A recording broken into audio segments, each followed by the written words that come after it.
In today's video, I'm going to teach you how to delete GoDaddy account.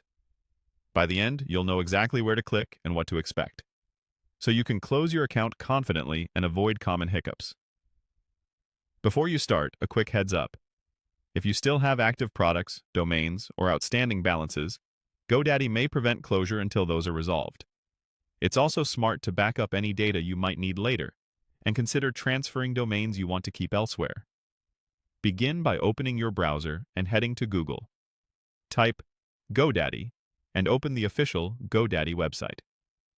On the home page, sign in to your account using your usual credentials. You may be prompted for two-step verification, which is normal. Once you're signed in, look to the top right corner of the page and click your account name or avatar to open the main account menu. From that menu, choose Account Settings. This takes you into the central area where you manage your profile, security, and preferences. Inside Account Settings, locate and select Contact Preferences. It's a good place to quickly confirm your email is current, since GoDaddy may send you a final confirmation about the closure. Keeping this information accurate helps ensure you receive any important notices tied to your request. Next, switch to the Account section within these preferences. This is where you'll find the option to close your account. Read any messages on the screen carefully so you understand the impact of closing, including the loss of access to services, backups, and purchase history tied to this login. When you're ready, proceed to confirm the deletion. GoDaddy will present a final warning to make sure this is intentional.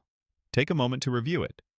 If anything doesn't look right, for example, if you still have an active subscription, you may see an error explaining what needs to be resolved first. To finalize, check the box that states, "I understand this action cannot be undone." This acknowledgement is required and confirms you're aware the closure is permanent. After checking the box, click Close Account. The system will process your request, sign you out, and in many cases send a confirmation email. Some data may be retained temporarily to comply with legal or billing requirements, but the account itself will no longer be accessible. That's it. You searched for GoDaddy, signed in, navigated to Account Settings, reviewed Contact Preferences, opened the Account section, confirmed deletion, accepted the irreversible warning, and closed the account. Keep any confirmation emails for your records, and you're all set.